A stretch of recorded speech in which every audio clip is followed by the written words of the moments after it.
नमस्कार, स्वागत है आप सभी का डीडी न्यूज के इस खास बुलेटिन एक्सप्रेस 100 में, जहां हम आपके लिए लेकर आते हैं राजनीति, मनोरंजन, देश दुनिया, खेल और व्यापार जगत की सभी बड़ी खबरों को एक्सप्रेस यानी कि फटाफट अंदाज में। आपके साथ मैं हूं संध्या शर्मा। तो देखिए खबरें तेज रफ्तार से। इजरायल पहुंचने पर पीएम मोदी का हुआ भव्य स्वागत। इजरायली प्रधानमंत्री नेतन्याहू ने हवाई अड्डे पर की अगवानी। प्रधानमंत्री नरेंद्र मोदी का यरूशलेम में होटल पहुंचने पर जोरदार स्वागत हुआ। भारतीय और इजरायली कलाकारों ने साझा प्रस्तुतियों के माध्यम से पीएम का स्वागत किया। इसके अलावा दिव्यांग कलाकारों द्वारा आई लव माय इंडिया पेश किया गया। पीएम ने दिव्यांग कलाकारों का हौसला बढ़ाया। प्रधानमंत्री नरेंद्र मोदी को इजरायल के सर्वोच्च संसदीय सम्मान से नवाजा गया। इजरायली संसद नेसेट के स्पीकर ने पीएम को ये मेडल प्रदान किया। प्रधानमंत्री Narendra Modi speaker of the Knesset medal पाने वाले पहले विश्व नेता हैं। ये सम्मान भारत इजरायल रणनीतिक संबंधों को मजबूत करने में पीएम के असाधारण योगदान और लीडरशिप के लिए दिया गया। पीएम मोदी विश्व के उन चुनिंदा नेताओं में शामिल हैं जिन्हें इजरायल और फिलिस्तीन दोनों के शीर्ष अवार्ड से नवाजा गया है। प्रधानमंत्री नरेंद्र मोदी ने इजरायल की संसद नेसेट को संबोधित किया। इस मौके पर पीएम ने हमास द्वारा 7 अक्टूबर 2023 को किए गए बर्बर आतंकवादी हमले के पीड़ितों के प्रति गहरी संवेदना व्यक्त की। प्रधानमंत्री नरेंद्र मोदी ने भारत इजरायल के मजबूत सहयोग पर प्रकाश डाला। उन्होंने रक्षा, अत्याधुनिक प्रौद्योगिकी, कृषि, जल प्रबंधन, साइबर सुरक्षा और आतंकवाद विरोधी क्षेत्रों में गहरे संबंधों पर बल दिया। इजरायल के प्रधानमंत्री बेंजामिन नेतन्याहू ने भारत की गतिशील आर्थिक और रणनीतिक शक्ति के रूप में उदय की प्रशंसा की। उन्होंने भारत को वैश्विक मंच पर दहाड़ता हुआ एशिया का शेर बताया। इजरायल की संसद द्वारा speaker of the Knesset medal से सम्मानित किए जाने के बाद प्रधानमंत्री नरेंद्र मोदी ने एक्स पर लिखा, ये सम्मान किसी एक व्यक्ति को समर्पित नहीं है, बल्कि भारत और इजरायल के बीच स्थायी मित्रता को समर्पित है। प्रधानमंत्री नरेंद्र मोदी ने इजरायल के यरूशलेम में तकनीक से जुड़ी एक प्रदर्शनी का अवलोकन भी किया, जिसमें इजरायल की उच्च तकनीकी क्षमताओं को दिखाया गया। पीएम मोदी के इजरायल दौरे का दूसरा दिन है। पीएम मोदी आज कई कार्यक्रमों में शिरकत करेंगे। पीएम मोदी होलोकॉस्ट के पीड़ितों को श्रद्धांजलि अर्पित करने के बाद विजिटर्स बुक में साइन करेंगे और फिर प्रधानमंत्री इजरायल के राष्ट्रपति इसाक हर्जोग से मुलाकात करेंगे। इसके बाद पीएम मोदी इजरायल के प्रधानमंत्री बेंजामिन नेतन्याहू के साथ प्रतिनिधिमंडल स्तर की वार्ता करेंगे। इस बैठक में रक्षा, कृषि, जल प्रबंधन, नवाचार और उच्च प्रौद्योगिकी के क्षेत्रों में सहयोग बढ़ाने पर जोर दिया जाएगा। राष्ट्रपति द्रौपदी मुर्मू आज झारखंड के दौरे पर रहेंगी, जहां वो श्री जगन्नाथ मंदिर जमशेदपुर के भूमि पूजन समारोह में भाग लेंगी। इस मंदिर का निर्माण लगभग 100 करोड़ रुपए की लागत से होगा और ये 2.5 एकड़ भूमि पर विकसित होगा। मंदिर की संरचना पुरी के प्रसिद्ध श्री जगन्नाथ मंदिर की तर्ज पर की जाएगी और इसके निर्माण कार्य को 4 वर्षों में पूरा किया जाएगा। आध्यात्मिक केंद्र का उद्देश्य युवाओं का सर्वांगीण विकास करना है।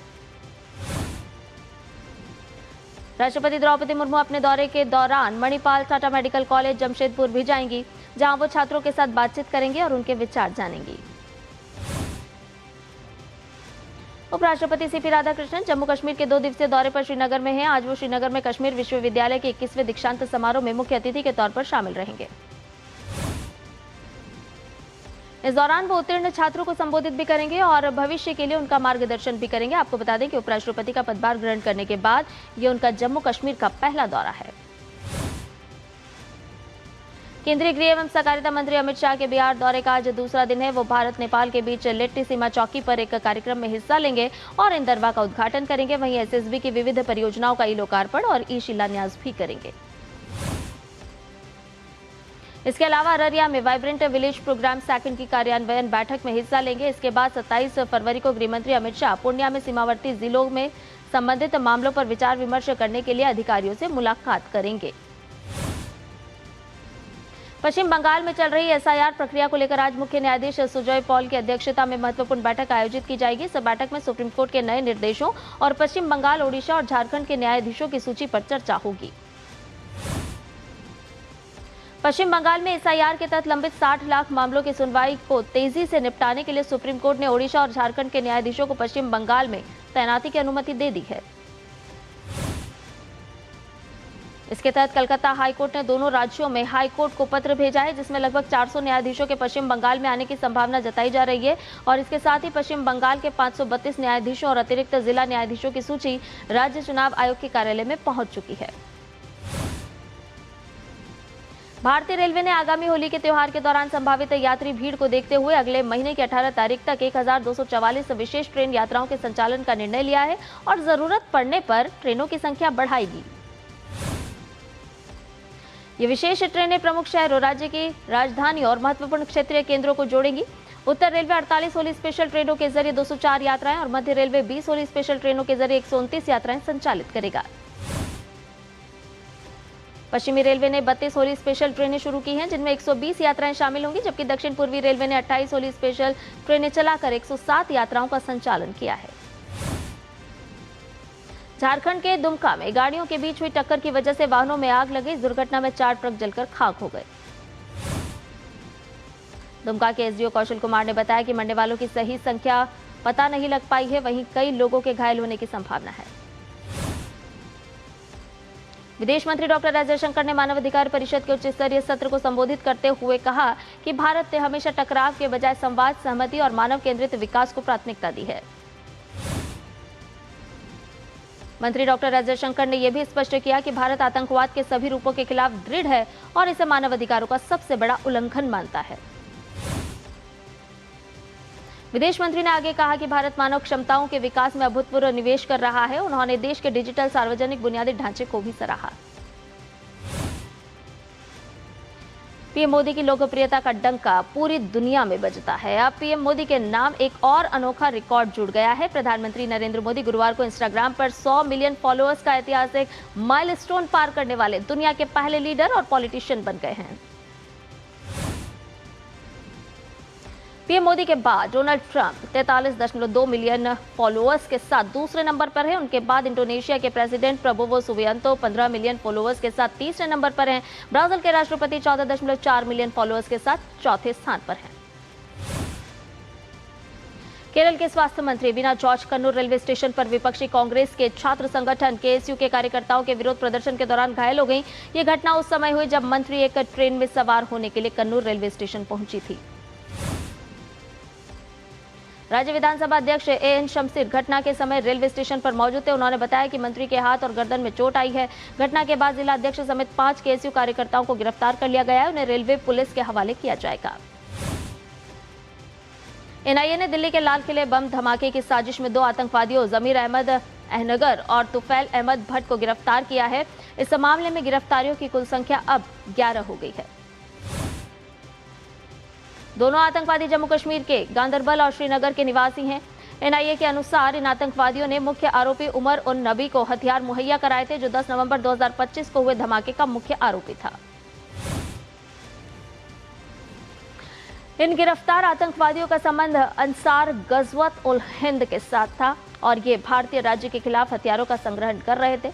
एनआईए की जांच में यह भी सामने आया कि आतंकवादी कई अन्य साजिशों में भी शामिल थे। सीबीआई ने 1.86 करोड़ रुपए के डिजिटल अरेस्ट धोखाधड़ी मामले में 6 राज्यों में छापेमारी कर 3 मुख्य आरोपियों को गिरफ्तार कर लिया है। ये कार्रवाई केरल के कोट्टायम में एक वरिष्ठ नागरिक के साथ हुई बड़ी ठगी के बाद की गई।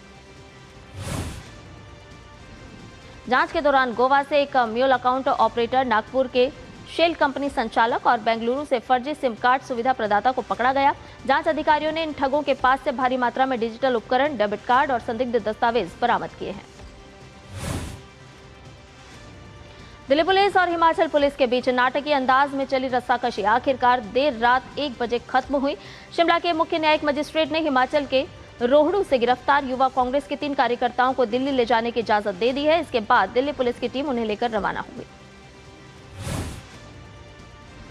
रात लगभग 12:30 बजे एक बार फिर दिल्ली पुलिस को सीजेएम के समक्ष पेश किया गया। मजिस्ट्रेट ने आखिरकार दिल्ली पुलिस को तीनों आरोपियों को ले जाने की इजाजत दे दी है। तेलंगाना के हैदराबाद स्थित एम्स बीबीनगर में अब मरीजों के इलाज में आर्टिफिशियल इंटेलिजेंस का उपयोग शुरू कर दिया गया है। एम्स बीबीनगर के निदेशक डॉक्टर अमिता अग्रवाल ने बताया कि संस्थान इलाज के साथ साथ एआई पर रिसर्च भी कर रहा है। संस्थान ने ministry of health and family welfare की ई हेल्थ AI यूनिट के तहत 2 प्रोजेक्ट्स में भाग लिया है। इनमें डायबिटिक रेटिनोपैथी और त्वचा रोगों की AI से पहचान करने वाले प्रोजेक्ट्स शामिल हैं। इन प्रोजेक्ट से भविष्य में बीमारियों का जल्दी और सटीक पता लगाना संभव हो सकेगा, जिससे स्वास्थ्य सेवाओं की गुणवत्ता में सुधार होगा और मरीजों को बेहतर इलाज मिल सकेगा। बेंगलुरु के कैंपेगौड़ा इंटरनेशनल एयरपोर्ट पर कस्टम्स अधिकारियों ने 2 अलग-अलग मामलों में करोड़ों रुपए की हाइड्रोपोनिक गांजा जब्त किया है। अधिकारियों के अनुसार यह नशीला पदार्थ बैंकॉक से तस्करी कर लाया गया था और बैग में छिपा हुआ था। जांच के दौरान 18.6 किलो हाइड्रोपोनिक गांजा बरामद किया गया, जिसकी कीमत लगभग 6.5 करोड़ रुपए बताई जा रही है। दोनों यात्री गिरफ्तार कर लिए गए हैं और NDPS एक्ट के तहत मामले दर्ज किए गए हैं। मामले की आगे की जांच जारी है। NCERT ने क्लास 8वीं की सोशल साइंस के जुडिशरी से जुड़े चैप्टर पर रोक लगा दी है और इसे अपनी गलती मानते हुए माफी मांगी। सुप्रीम कोर्ट में बुधवार को ही CJI सूर्यकांत ने फटकार लगाई थी। इसके बाद आधी रात को बयान जारी कर NCERT ने खेद व्यक्त किया। 25 फरवरी को लड्डूमार होली के बाद लठमार होली खेली जाती है। बरसाने की लठमार होली सिर्फ एक पर्व नहीं, बल्कि ये सदियों पुरानी परंपरा है। मथुरा वृंदावन में होली की एक अलग ही धूम देखने को मिलती है। मौसम विभाग ने कल अंडमान और निकोबार में गरज के साथ हल्की से मध्यम बारिश, बिजली और तेज हवाओं का अनुमान व्यक्त किया है। कल उत्तरी आंतरिक कर्नाटक और तेलंगाना में भी ऐसी ही स्थिति बनी रह सकती है। अगले 2 दिनों तक जम्मू और कश्मीर, हिमाचल प्रदेश और उत्तराखंड में हल्की बारिश या बर्फबारी की संभावना है। विभाग ने अगले 7 दिनों के दौरान देश के उत्तर पश्चिमी हिस्सों में तापमान में 2 से 3 डिग्री सेल्सियस तक की वृद्धि का अनुमान व्यक्त किया है। बुलेटिन में फिलहाल रुकने एक छोटे से ब्रेक के लिए जल्द हाजिर होंगे।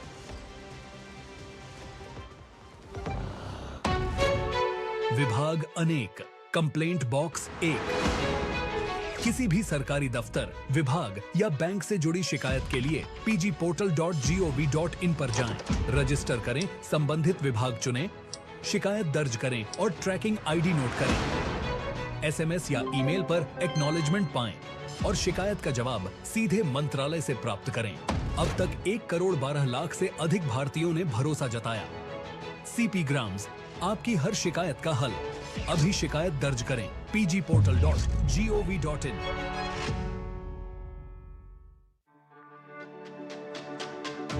मेरी पसंद, मेरी पसंद, मेरी पसंद, मेरी पसंद, हमारी पसंद, हम सबकी पसंद। मजबूत देश का मजबूत सरिया हो गया स्टील। Video call. मैं सीनियर इंस्पेक्टर काली पहाड़ी चौकी से। यश, आपके पार्सल में ड्रग्स मिले हैं। ड्रग मैंने आपको अरेस्ट किया जाता है। यदि बचना चाहते हो तो 2 लाख रुपए। ये फोन पे कौन अरेस्ट करता है? तुम पुलिस नहीं है और हम बोगा मतलब मूर्ख नहीं है। UPI कहता है, अगर कोई नकली पुलिस बन के आपको भी कॉल करे और डराए तो कहो मैं मूर्ख नहीं।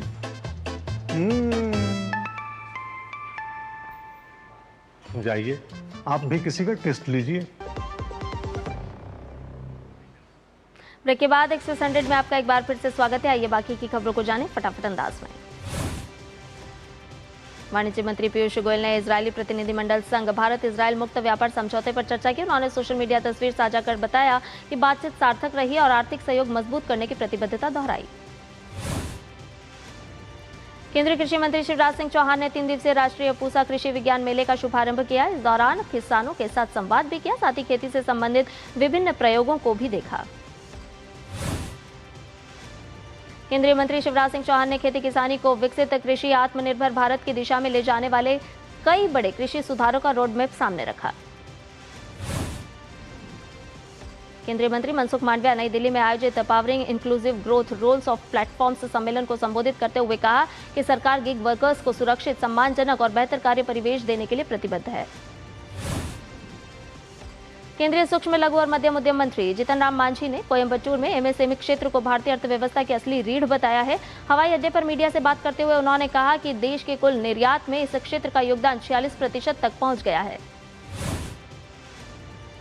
केंद्रीय भारी उद्योग और इस्पात मंत्री एच.डी. कुमारस्वामी ने कहा कि स्पष्ट नीतियों और उद्योग की मजबूत भागीदारी के साथ इंडिया इलेक्ट्रिक मोबिलिटी, मैन्युफैक्चरिंग और इनोवेशन का वैश्विक केंद्र बन सकता है। देश की सबसे बड़ी IT company Tata consultancy services के सीईओ के कृतिवासन ने कहा कि एआई से नए अवसर खुलेंगे और कर्मचारियों को लगता है कोई काम एआई से हो सकता है तो बिल्कुल उसका इस्तेमाल करें। केंद्र सरकार ने स्पष्ट कर दिया है कि व्हाट्सएप और टेलीग्राम जैसी ओवर द टॉप सेवाओं के लिए सिम अनिवार्यता से जुड़े नियमों की समय सीमा नहीं बढ़ाई जाएगी। यह निर्देश पिछले साल दिसंबर में जारी किया गया था। संचार मंत्री ज्योतिरादित्य सिंधिया ने बताया कि फिलहाल इन नियमों को लागू करने की समय सीमा बढ़ाने की कोई योजना नहीं है। उन्होंने कहा कि ये कदम राष्ट्रीय सुरक्षा से जुड़ी चिंताओं को दूर करने के उद्देश्य से लिया गया है। नई दिल्ली में वर्ल्ड सस्टेनेबिलिटी डेवलपमेंट समिट के 25वें संस्करण की शुरुआत हो चुकी है। The energy and resources institute यानी कि TERI द्वारा आयोजित ये 3 दिवसीय शिखर सम्मेलन 27 फरवरी तक दिल्ली के ताज पैलेस होटल में चलेगा। केंद्रीय पर्यावरण, वन और जलवायु परिवर्तन मंत्री भूपेंद्र यादव ने इसका उद्घाटन किया। सम्मेलन के सिल्वर जुबली संस्करण में जलवायु परिवर्तन, ऊर्जा संक्रमण, सतत विकास और पर्यावरण संरक्षण जैसे अहम वैश्विक मुद्दों पर व्यापक चर्चा होगी। साइबर धोखाधड़ी को लेकर रेलवे ने पेंशनभोगियों के लिए अलर्ट जारी कर कहा है कि कोई भी रेलवे अधिकारी सोशल मीडिया या कॉल के माध्यम से गोपनीय जानकारी नहीं मांगता है और संदिग्ध कॉल या संदेशों की सूचना तुरंत पुलिस, साइबर सेल और संबंधित प्रशासनिक कार्यालय को दें। भारतीय railway unreserved ticketing system app को बंद करने की तैयारी कर रहा है। मौजूदा समय में इस उपयोग अनारक्षित टिकट बुकिंग, प्लेटफॉर्म पास और सीजन टिकट आदि के लिए किया जाता है। इसकी जगह रेलवे का नया सुपर ऐप रेल1 लेगा और इसकी मदद से सभी प्रकार के टिकटों की बुकिंग की जा सकेगी। इस ऐप को रेलवे द्वारा पहले ही लॉन्च किया जा चुका है। यूटीएस ऐप को रेलवे द्वारा 1 मार्च से बंद कर दिया जाएगा। केंद्र सरकार प्रधानमंत्री गरीब कल्याण अन्न योजना के तहत केंद्र शासित प्रदेश पुडुचेरी में केंद्रीय बैंक डिजिटल करेंसी आधारित खाद्य सब्सिडी वितरण पायलट परियोजना शुरू करेगी। ये भारत के डिजिटल सार्वजनिक बुनियादी ढांचे को मजबूत करने और सब्सिडी वितरण में पारदर्शिता बढ़ाने की दिशा में एक बड़ा कदम है।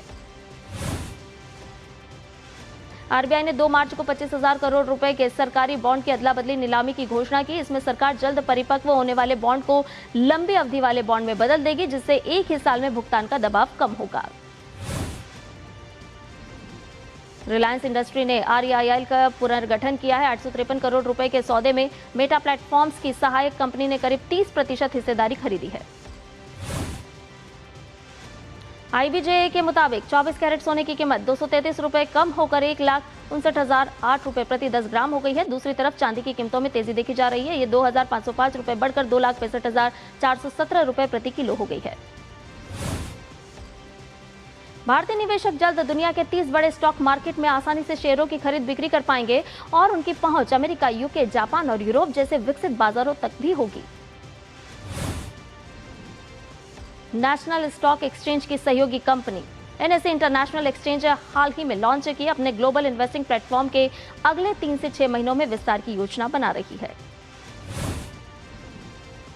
अमेरिका और ईरान में चल रहे तनाव के बीच अमेरिका के उपराष्ट्रपति जेडी वेंस ने कहा कि अमेरिका को ऐसे संकेत मिले हैं कि ईरान फिर से परमाणु कार्यक्रम पर काम करने की कोशिश कर रहा है। जेडी वेंस ने कहा कि सिद्धांत बहुत सरल है, ईरान परमाणु हथियार नहीं रख सकता। वेंस ने यह बयान जिनेवा में अमेरिकी और ईरानी प्रतिनिधिमंडलों के बीच होने वाली वार्ता से एक दिन पहले दिया है।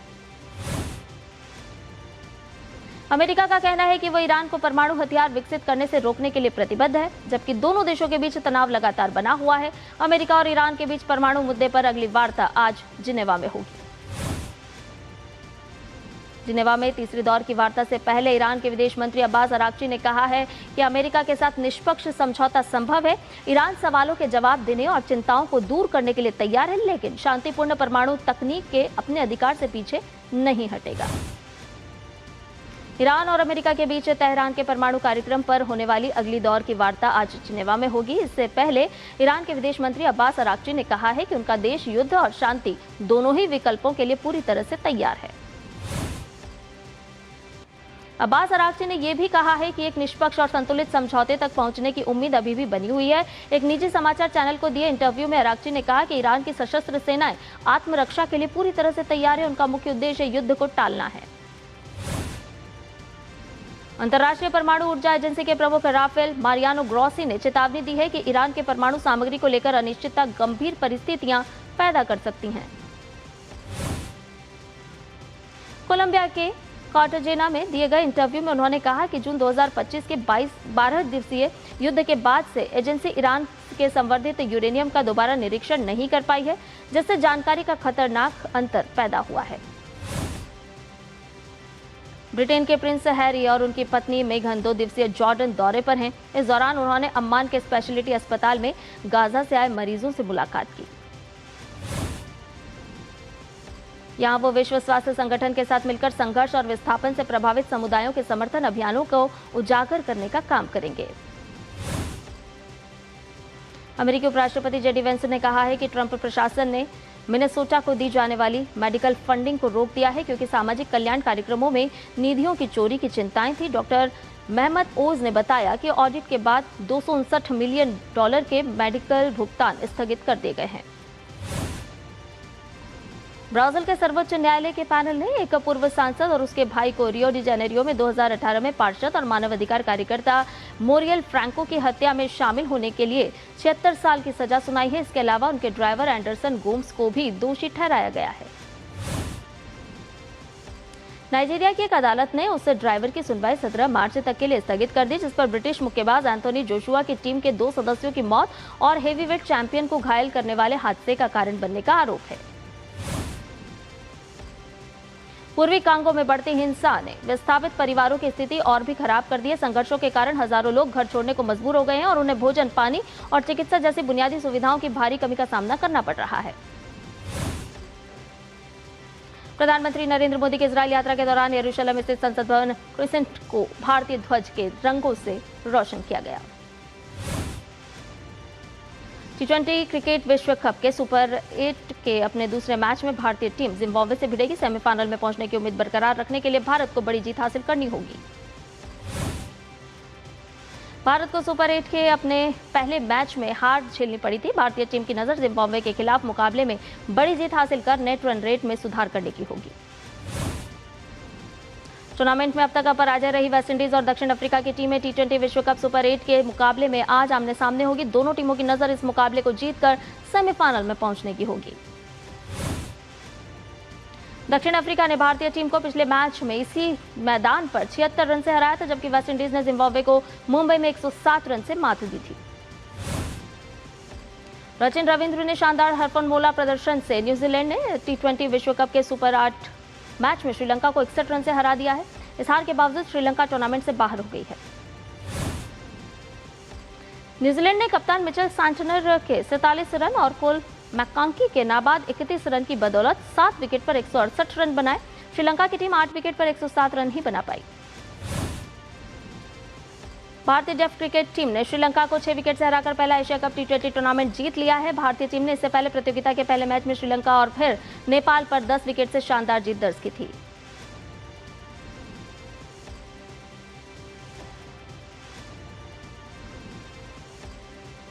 सेना ने खेलो इंडिया शीतकालीन खेलों में अपना टीम चैंपियनशिप खिताब बरकरार रखा है। गुलमर्ग चरण में सेना ने 8 स्वर्ण सहित कुल 9 पदक अपने नाम किए। प्रतियोगिता के आखिरी दिन हिमाचल प्रदेश 4 स्वर्ण पदक के साथ उपविजेता रहा। इन खेलों का समापन समारोह आज गोल्फ कोर्स में होगा। भारतीय पुरुष हॉकी टीम ने FIH प्रो लीग में ऑस्ट्रेलिया को हराकर पहली जीत हासिल कर ली है। भारतीय टीम ने ऑस्ट्रेलिया को पेनल्टी शूटआउट में 3-1 से हरा दिया। जम्मू कश्मीर ने रणजी ट्रॉफी फाइनल के दूसरे दिन कर्नाटक के खिलाफ पहली पारी में 6 विकेट पर 527 रन बना लिए। दूसरे दिन कन्हैया वधावन और कप्तान पारस डोगरा ने 70 रन बनाए। सिंगापुर स्मैश में भारतीय टेबल टेनिस खिलाड़ी मानव ठक्कर और मानुष शाह की जोड़ी ने सेमीफाइनल में स्थान बना लिया है। मानव और मानुष की जोड़ी ने क्वार्टर फाइनल में बेल्जियम की जोड़ी को 3-0 से हराया। स्पेनिश क्लब रियल मैड्रिड ने चैंपियंस लीग फुटबॉल के अंतिम 16 में स्थान बना लिया है। रियल ने नॉकआउट दौर के प्लेऑफ में बेनफिका को हराने में सफलता पाई। दूसरे लेग में रियल मैड्रिड ने बेनफिका को 2-1 से हराया। रियल के लिए विनीसियस जूनियर ने 80वें मिनट में विजयी गोल किया। गत विजेता पेरिस सेंट जर्मेन ने भी चैंपियंस लीग के अंतिम 16 में जगह बना ली है। PSG ने एक अन्य फ्रेंच क्लब मोनाको को 5-4 के एग्रीगेट स्कोर के साथ मुकाबले को अपने नाम किया। एक्सप्रेस न्यूज में फिलहाल के लिए इतना ही। मुझे दीजिए इजाजत। नमस्कार।